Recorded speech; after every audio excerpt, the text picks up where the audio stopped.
Hi guys, welcome back, Zanginator here, and I'm going to be doing a little bit of networking update. So a while ago you would have seen this video where I was like, oh yeah, look, I'm doing this thing with an old Supermicro, what was it, S7 SPI plus motherboard or something, and God, I can't even remember the specs, but anyway. I was doing that entirely because at the time they were having a lot of network issues with regards to DSL modems not dialing correctly, and so the solution was to use a separate router and then a modem and use the router to keep the modem alive, just to increase the stability. But anyway, meanwhile, this was actually my main router. This is a WatchGuard Firebox X 750E.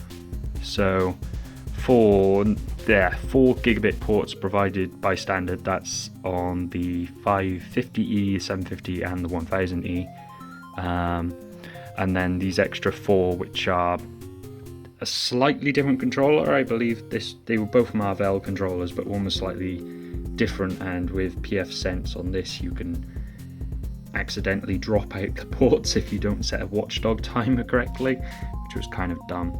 So yeah, kind of alluded to it then. Custom flashed it with pfSense, like pretty much every router now. I'm a big fan of pfSense, it works quite well. And yeah, so above the stock, this has a slightly upgraded CPU. They're still like Celeron M's or whatever, but it was the highest clock one this one can take, which I think is something like 3 gigahertz or something. Don't quote me on that. And I also upgraded the RAM from 512 megabytes to 2 gig, because why the hell not? Let's just go overkill. But anyway, as you can see, this isn't running, quite clearly. Other modifications I made to it. There are 3 40mm fans in the back. They're really quite light. Although you can custom set the fan curve within the BIOS, it's very annoying to do.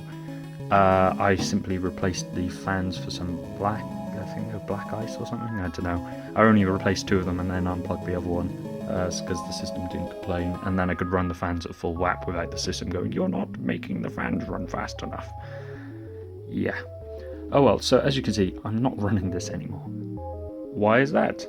Well, at the end of uni, wasn't quite ready to go straight to my own house, so I moved back with my parents, so I upgraded my router and theirs at the same time. So let's have a look at that. So yeah, suddenly the router got much bigger. Well, for my parents it got slightly smaller because before it was in like a full ATX tower case. Now it's a mini ITX system. But anyway, before I jump too far ahead, what's this system based upon? Based upon an AMD Athlon H350. This is one of the AM1 parts. I was really interested in trying out the AM1 parts because they were apparently really low wattage. Like this system hell, I've got a 500 watt power supply in here because it's one I had lying around, whilst realistically I could get away with something like a 50 watt power supply. It's ridiculous. Yeah, and that 8350 is plugged into an Asus AM1i. I'm not sure if that's an I or an L. Oh, it's an I. Okay.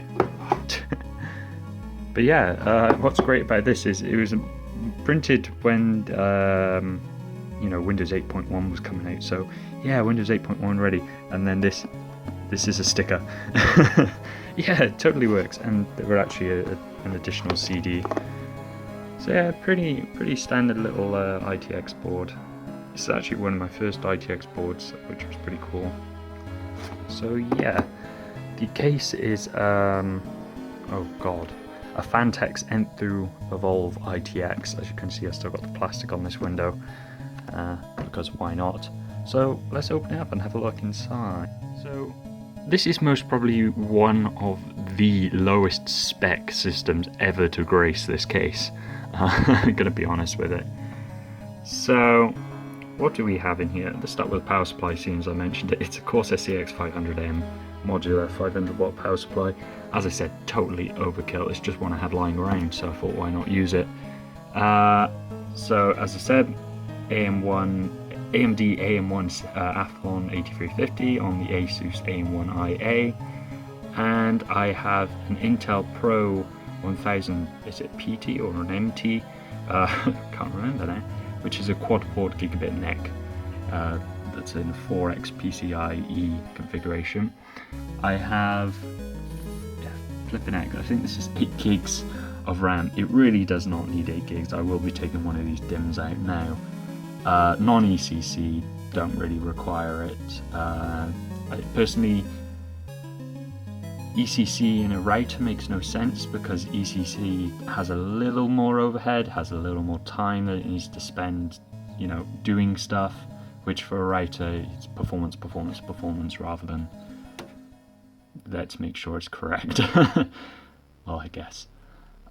Yeah, and I have OneDrive plugged into this. The main reason I wanted to go to an actual full system is the WatchGuard device. To put a hard drive in it, you have to have some janky adapter, and then you've got to do some BIOS tweaks, and then you've still got to have a compact flash card in there to boot it correctly.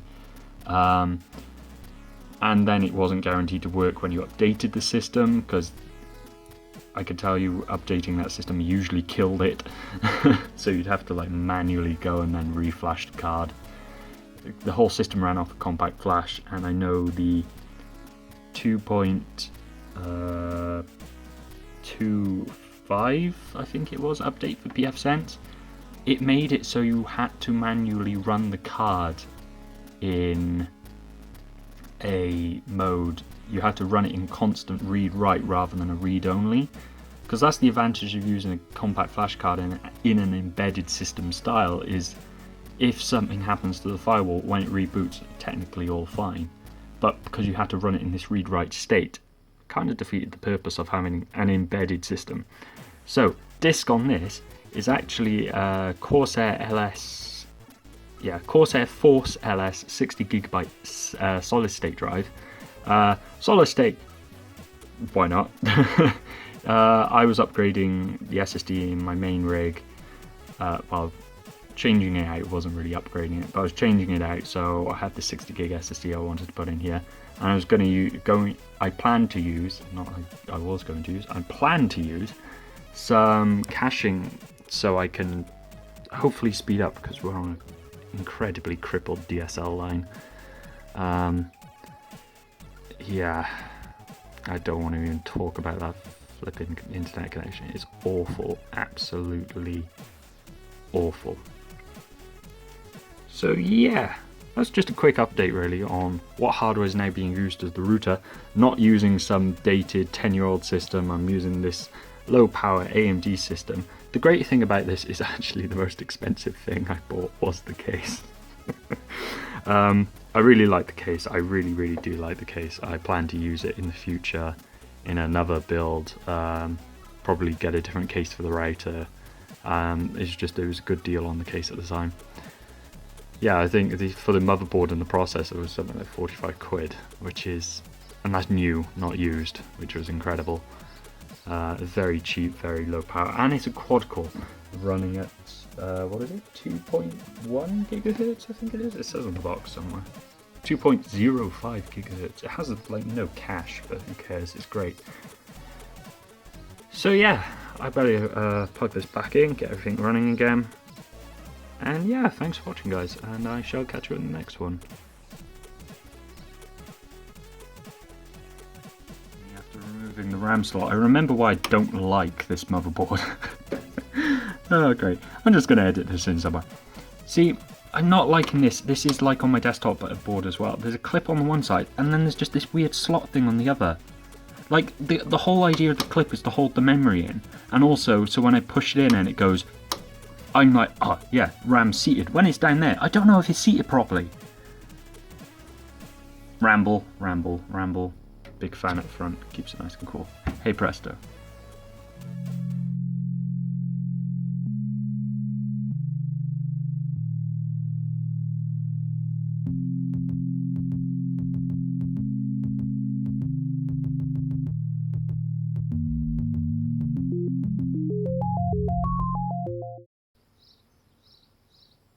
Go check out my other videos if you're still watching this. I don't know why you would be. I should really stop recording by now. Fun fact, this board doesn't have any USB 3, but who would need USB 3 on a router? Not me.